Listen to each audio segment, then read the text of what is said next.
Hey, how's it going, everybody? Today we're going to react to The Untold History of German America, or Deutschamerikaner. I actually saw this video as a recommendation on on the right side of YouTube, and I was watching the first 2-3 minutes, and I stopped because I thought, why shouldn't I just do a reaction video to this? I mean, I'm on YouTube all the time, like me doing the reactions here. That's not all. That's not all. That's a fraction of the time that I spend on YouTube. But anyway, all right, let's see what this is all about. Based culture and British heritage? Or is it? Most Oh, Americans hold on. Let today. me go back. The United States of America is one of the world's most influential countries, an Anglo nation with an English based culture and British heritage. Or is it? Most Americans today speak English as their first language, and their culture is fairly homogenous throughout the country when compared to other large nations. But it's no secret that Americans have a Is this plethora is of this origins. Times Square, by the way? I went to New York City one time, but unfortunately I didn't make it to Times Square. But I'm assuming it's what this is. I mean, I know that very specific spot, I guess. But is Times Square, is that just a small part, or is that a whole like strip, kind of like how is Vegas From outside the British or Isles. street? But it would surprise many to learn that, according to the census data released by the United States government on ethnic self identification, the largest heritage in the country would actually be from the nation of Germany, not England, which is the basis of this video.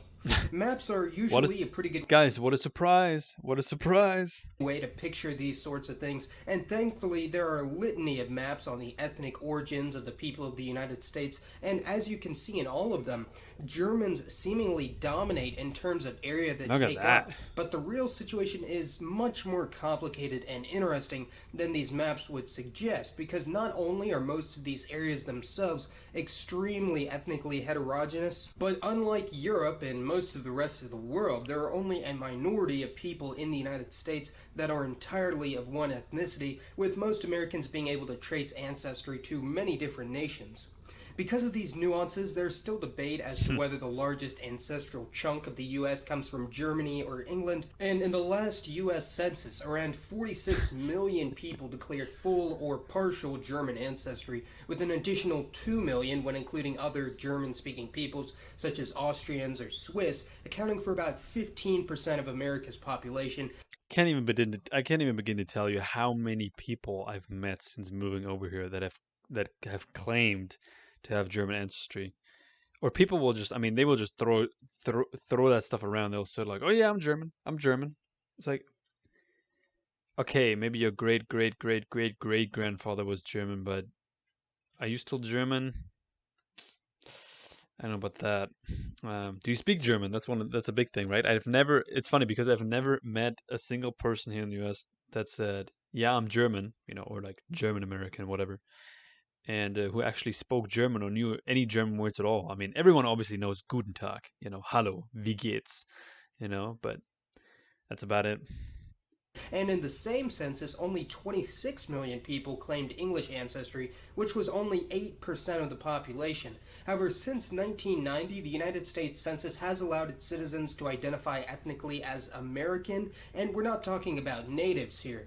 This is a very complex topic, so I'll save it for a future video, but the majority of those that identify as American rather than a European ethnic group are overwhelmingly of British stock, and they numbered around 21 million people, which would bring up the total number of Americans with English ancestry to almost equal with the Germans, Huh. and indeed before the 1990 census, when American was given as an option for ethnicity, those that self-identified as English were the largest group in the United States. Let me see what else we got here. So we have English with 49.5 million, German with 49.2 million.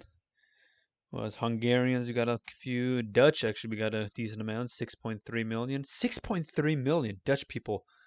Oh, Dutch. Oh, I thought, for some reason, I thought it was Danish. Dutch. That's crazy because even nowadays, there aren't even that many people living in the Netherlands. Netherlands population 17.88 billion in Netherlands. So, yeah, a third of the country size actually lives in the US, I guess.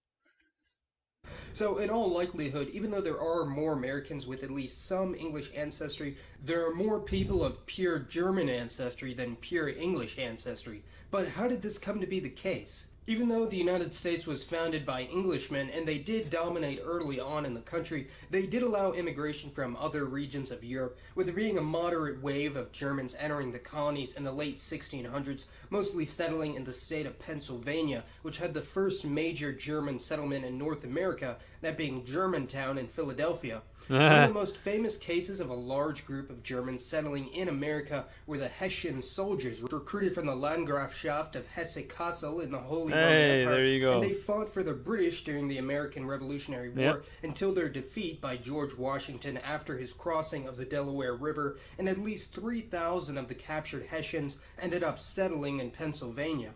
Look By at the year that. 1790, which was the first census year for the United States since independence, Germans made up around 7% of the population of the states and up to one-third of the state of Pennsylvania, and many villages and towns in western Pennsylvania retained their German heritage by teaching the German language to their youth and building Lutheran churches. Now, you also have the Pennsylvania Dutch, a subgroup of German Americans in eastern Pennsylvania, and their exonym is a bit of a I was to show the opposite. I was about to say this. Doesn't this look like Dwight from from The Office? misnomer, saying how they're not actually descended from the Dutch at all, but from German immigrants from Rhineland-Palatine who formed their own identity north of Philadelphia, a region known as Pennsylvania Dutch Country or Deutscherei.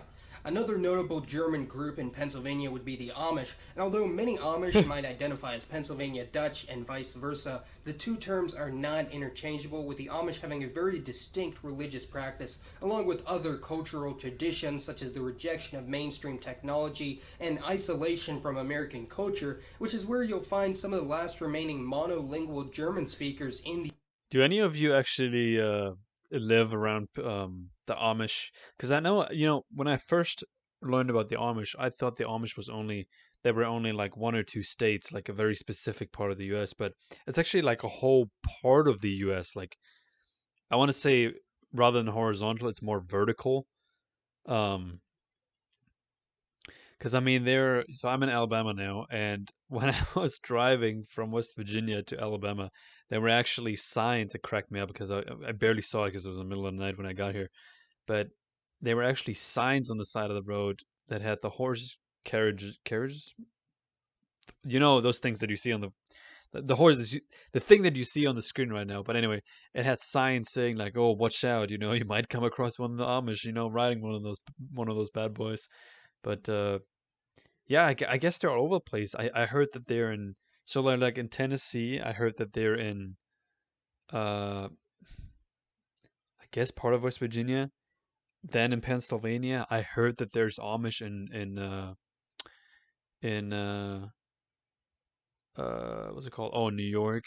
Is this how many states are you guys aware of that actually have Amish in them? And do you guys live close to them? Do you ever interact with them? I'd be curious. I know I saw a lot of when I was living in West Virginia, I saw uh, a lot of advertisements for Amish. What was it? Amish furniture. Yeah, I saw a lot of Amish furniture, and I would totally buy that. Honestly, um, from what I heard, they're pretty hard workers. Very simple life, but very hard workers. Yeah, let me know what your guys' experience are. Do you ever talk to those guys? the United States. The Amish are essentially a snapshot of 19th century German American society, seeing how they have the highest birth rate of nearly any group in the country, around 7 children per woman, which is Wow. on par with the African country of Niger, and are the only Oh, group in the United States that are exempt from social security tax, seeing how their traditional family roles call for taking care of their own elderly.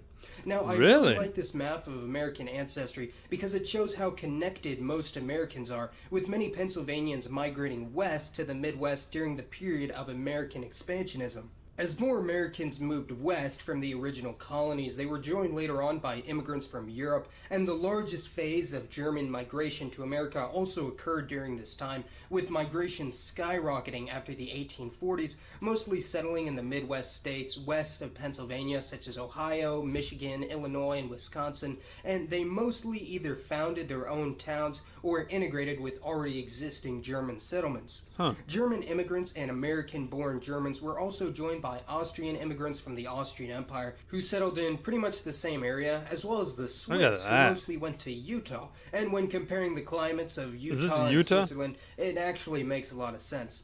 In the 1800s, ethnic Germans might or might not have assimilated with Anglo-American settlements in the same region, with many opting instead to integrate with other Germanic groups, especially the Dutch, Norwegians, and other Scandinavians. During this period, German culture and language was abound around the Great Lakes region, with German being the City largest of New Ulm. Ulm, yeah, that's a city in Germany too.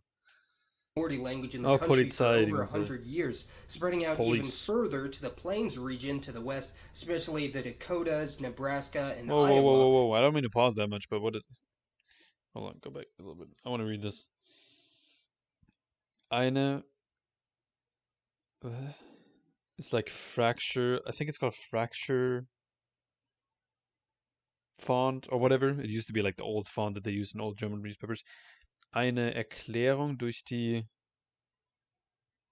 Repräsentanten der Vereinigten Staaten von Amerika in General Congress. I can't even read that. Anyway. Huh, Plains interesting. region to the west, especially the Oh, it's the Dakotas, Declaration of Independence. I see, I see.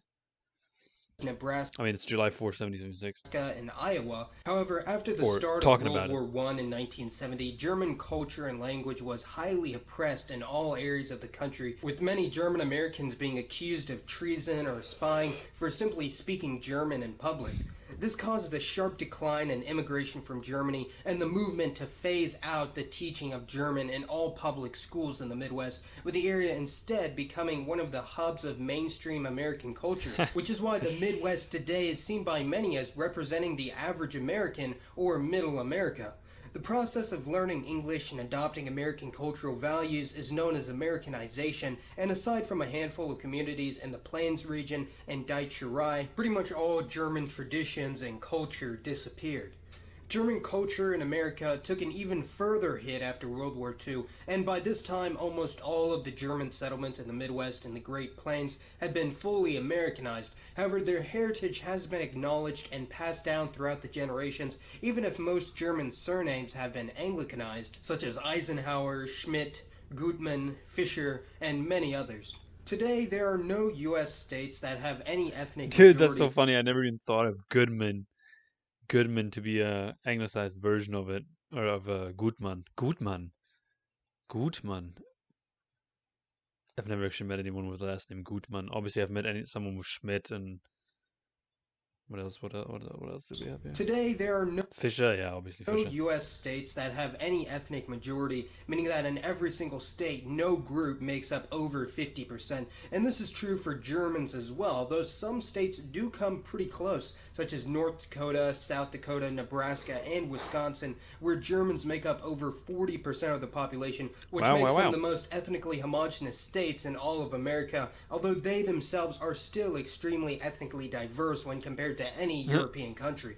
When mapping out the largest European ethnicity by state, it's easy to see just how much Germans dominate in the north and west of the country, Oh yeah. with there being 23 states with the German plurality, 17 that are English, almost all in the south and in New England, 3 are Irish, all in the northeast, 3 are Italian, the 3 states around the New York City metropolitan area, 3 are Spanish, all in the southwest, and 1 is French, that being Louisiana. Yeah. The German concentration in the United States is fairly contiguous, except for 2 main exceptions. That being central Texas and southern Florida, with the highest concentration spanning the northern half of the country in an area known as the German Belt, stretching from Pennsylvania all the way to California, and the area of lowest concentration would be in the deep south, with the state with the lowest percentage of Germans being Mississippi.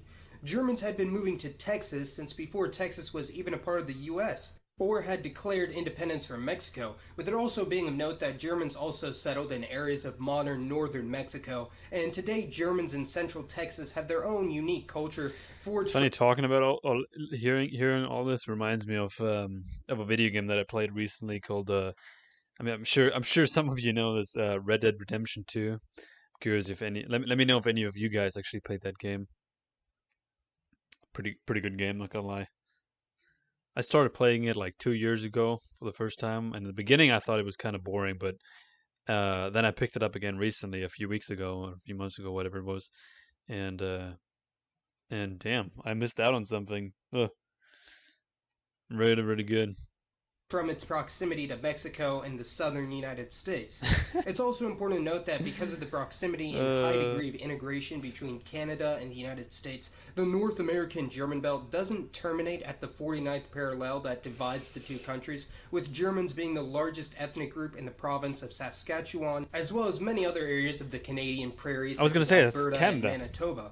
The German Canadian community is much smaller than the American one and has a much less extensive history, with most Germans in the prairie regions coming from the Russian Empire directly before World War I or from American immigrants of German descent from the Midwest and Plains region, seeing how the border was far more porous during the pioneer era. The German Belt today is an extremely diverse region of North America, having minorities of ethnic Scandinavians, English, many Slavic groups, along with countless Native American tribes. And although the region today is undoubtedly the whitest area in the country, it also has the largest proportion of Native Americans in the continental U.S. The Huh. German Belt actually spans an area of 1.5 million square miles, 11 times larger than the country of Germany itself, and the Eh, German population of North America is about two-thirds the size of the German population of Europe, although as mentioned earlier, an indeterminate proportion of self-identified German Oktoberfest. Americans whose families have been in the country for generations may have ancestry from many other groups such as English, Irish, Swedish, or even Native Americans because of the relatively large numbers of natives that Was lived it? around. Most Germans have had deep interest and admiration of Native American society since the 1800s. Really? You know, fun fact, I've never been to Oktoberfest. I have never been to Oktoberfest, believe it or not. Because there's only one Oktoberfest. There's only one like real Oktoberfest, which is in Munich. Never been there. I mean, I lived in Hessen or Hessia, I guess you would call it, or Hesse. I think that's the actually proper. I mean, Hessia was probably it was a different name back then than it is now. But yeah, I've never went there. But granted, I'm not a you know not really too interested in that stuff, honestly. Like just partying. It's never been really been my thing. I don't know about you guys, but I mean, it's funny actually. Like I'll see why is this falling? I'll see like events on Facebook or something like that, or like events on different platforms saying like, oh, there's an Oktoberfest near you, or there's an Oktoberfest here in Alabama, for example. It's funny because why is everyone so obsessed with Oktoberfest? I mean, it's like because it reminds me of what I said in the beginning, which is how many people actually speak German? I mean, seriously. I mean, I think most people just want to want to have an excuse to drink, honestly, which it's fine, whatever. German Americans whose families have been in the country for generations may have ancestry from many other groups such as English, Irish, Swedish, or even Native Americans because of the relatively large numbers of natives that lived around German settlements during the pioneer era. Here's an unofficial flag for German Americans that I designed myself since my father's father is of Pennsylvania Dutch descent. I replaced the red and white stripes with the modern colors of the German flag, along with adding the Oh, insignia red for and the white, German yeah, coat of arms, with the 23 stars representing the 23 states where Germans are the largest European ethnic group. that's Although interesting. German culture and language is no longer very relevant in mainstream American society, No, the heritage and spirit of those original German pioneers still lives on in many Americans to this day. And whether their ancestors were farmers, miners, look at or that. even soldiers that initially came to this country to fight against us, their legacy and impact on American identity is one of the most extensive of any group in the world. Be sure to let me know your thoughts on German Americans and German American history. Und immer danke fürs Zuschauen. Das war Vielen Dank. Mason. Und auf Wiedersehen. Hey, it's The actually pretty good United German. Oh, States. damn, that was cut right off. Damn. Yeah, I mean, it's kind of like I thought. There's definitely a huge German uh influence in the American society. Um, it's like you said, there were certain German militants were hired during the Civil War, not Civil War, the Revolutionary War. I kind of knew about that already from a I think it was through the Revolutionary War video that we watched from Oversimplified. Ooh, man, that's it's been a while since I reviewed that, or since I watched that, like 3 years ago when I first made this channel, or even 4 years ago. I don't even know how old this channel is now. Man. Well, guys, let me know if you learned anything new through this video. Let me know if you guys have German descent. I'd be curious. And if you do you know any German words, or do you still have anyone currently alive in your family that actually speaks German, but without a dialect? I mean, I'm sure, or an accent, whatever. But yeah, I'd be curious. I've lived here now I've lived here for a while now in the U.S. and I've only come across a total of 3 Germans, like from Germany in total. Oh, it's almost like one a year, one per year. It's crazy. Anyway, guys, let me know what you guys thought of the video. I learned quite a lot. Not gonna lie. I mean, I always kind of knew that there was a huge uh, German population within the U.S. or used to be at least, but it's definitely more than I originally thought. But anyway, guys, hope you guys enjoyed, and see you guys soon. Have a good one.